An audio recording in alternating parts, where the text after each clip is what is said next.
नमस्कार नमस्कार मित्रांनो. पूर्ण मराठीमध्ये देऊळ 1-2चा रिव्ह्यू मी आत्तापर्यंत दिला नव्हता आणि मला असं वाटलं ऑब्व्हियसली मी हिंदीमध्ये प्लस मराठीमध्ये एकत्र जेव्हा मी रिव्ह्यू दिला तेव्हा मला फील झालं की यार एक स्पेशल मराठी रिव्ह्यू पाहिजे आणि बनला पाहिजे या चित्रपटाचा. आज नाही तर कधी बॉस. तर या रिव्ह्यूमध्ये मी सगळ्यात पहिले तुमचं स्वागत करतो सर्वांचं. या चित्रपटाविषयी जर तुम्हाला कलेक्शन्स वगैरे हवे असतील, कलेक्शन्स वगैरे या चित्रपटाचे रोज ट्रॅक केले जातील. मे बी होऊ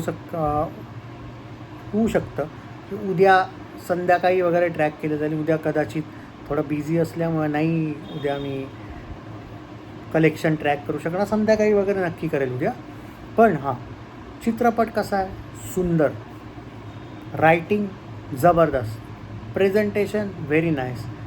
फक्त इंटरवेलच्या थोडं आधी आणि इंटरवेलच्या नंतर ऑलमोस्ट 30 मिनिटांनी समजा 2 सीन आहेत जे थोडेसे जास्त ड्रॅमॅटिक होण्यापेक्षा थोडेसे त्यांचं जे टाईम लाईन आहे ना थोडं कमी असलं असतं तरी चाललं असतं. पण हां, चित्रपटावर त्याचा काही फरक नाही पडत. चित्रपट खूप जबरदस्त तऱ्हेने प्रेझेंट केला आहे आपल्यासमोर. ज्यांना असं वाटत होतं कॅश ग्रॅबवाला ऑप्शन आहे, बिलकुल नाही. खूप सुंदर आणि कॅश ग्रॅबवाला ऑप्शन असतं ना मित्रांनो, तर त्यांनी लगेच 2-3 वर्षातच बनवला असता ना चित्रपट, जेव्हा तो इतका जबरदस्त चालला पार्ट 1. तर खूप सुंदर आहे रे. म्हणजे तुम्ही यार मी सांगतो काय, डायरेक्शन, स्टोरी टेलिंग, कॅरेक्टर इतके मस्त आहेत ना रे की तुम्ही ना असं सांगू कसं मी. म्हणजे असं समजा की तुम्ही त्या जर्नीमध्ये जाता रे. तुम्ही जेव्हा चित्रपट थिएटरमध्ये बघायला जाता तुम्हाला काय वाटतं की सगळं समोर चाललं आहे यार, मी तिथं उभा आहे. मी ते काय म्हणतो एक तऱ्हेने मी स्वतः ते जगतो, इमॅजिन करत नाही आहे तर जस्ट म्हणजे मी जगतो आहे ते, मी ते फील करतो आहे. तो जो एक अनुभव आहे ना तो शब्दात नाही सांगण्यासारखा. त्यामुळे मी सांगतो आहे. आणि हे काही असं ओव्हर या चित्रपटाविषयी मी बोलतो आहे असं बिलकुल नाही आहे. म्हणजे तुम्ही फक्त बघा ज्या पद्धतीने डायरेक्शन आहे या चित्रपटात, ज्या पद्धतीने ॲक्टिंग केली आहे, स्टोरी प्रेझेंटेशन पण तर महत्त्वाचं आहे ना. स्टोरी टेलिंग मस्त आहे पण ती प्रेझेंट पण काय सुंदर तऱ्हेने केली आहे आपल्यासमोर. जे बॅकग्राऊंड म्युझिक आहे काय जबरदस्त तऱ्हेने, काही सीन्स ते इतके मस्त आहे. क्लायमॅक्स स्पेशली, फक्त क्लायमॅक्सविषयी कशाला जाऊ मी. काही चित्रपट आणि जे भक्तिभावाने आहे तुम्ही फक्त बघा ना मित्रांनो. मी काही गोष्टी आहेत ना ज्या या रिव्ह्यूच्या पलीकडच्या असतात रे. तुम्ही किती पण असं एखाद्याला आपली क्युरियोसिटी वगैरे सांगायला गेलं, एक्साइटमेंट सांगायला गेली ना, ती एक्साइटमेंट सांगायचा प्रयत्न करू शकेल पण तो अनुभव तर तुम्हालाच घ्यायचा आहे ना. खूपच सुंदर आहे यार. म्हणजे मी एक्सपेक्ट नव्हतं केलं. हां, मी टीजरवरून सांगेल की मी टीजर वेळी नव्हतं एक्सपेक्ट केलं. ट्रेलरपासून मला थोडं जास्त एक्सपेक्टेशन वाढल्या आणि चित्रपटाचा जो मुद्दा आहे तो जबरदस्त आहे, नो डाऊट. सब प्लॉट्स छान आहे. सब प्लॉट म्हणण्यापेक्षा ज्या मुद्द्यावरून त्यांनी तो चित्रपट घेतला आहे आणि ज्या पद्धतीने त्यांनी तो आपल्यासमोर प्रेझेंट केला आहे खूपच म्हणजे एक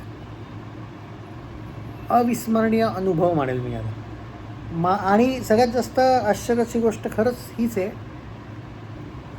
की एक्सपेक्टेशन्सच्या वरचा आहे खूप. आणि पार्ट 1 पार्ट 2 बेस्ट आहे का, हे जे इलॉजिकल गोष्टी ना मित्रांनो मला अजिबात आवडत नाही. जेव्हा तुम्हाला पार्ट 1ची व्हॅल्यू वेगळी आहे, पार्ट 2 वेगळा आहे.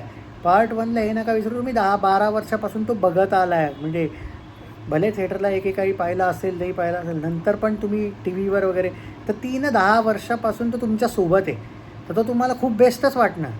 पण पार्ट 2 पण आता तुम्ही या पार्ट 2ला केव्हा जज कराल, जेव्हा यालाही थोडं जुनं होऊ द्यावं लागेल, 10-1 वर्ष 5-6 वर्ष कमीत कमी, तेव्हा तुम्ही कम्पेअर करणं गोष्ट वेगळी की पार्ट 1 कसं आहे पार्ट 2. इतक्या लवकर तुम्ही हे म्हणणार की हां, मी एकदम डायरेक्ट हे नाही म्हणू शकत की हां पार्ट 2 बेटर दॅन पार्ट 1. नाही, कारण दोघं खूप वेगळे आहेत.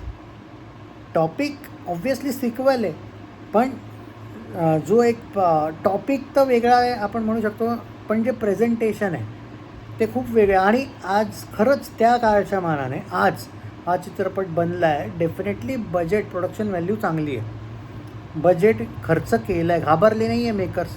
कंटेंटवर पण बिलीव होता यांना आणि डेफिनेटली कंटेंटने वर्क केलं आहे.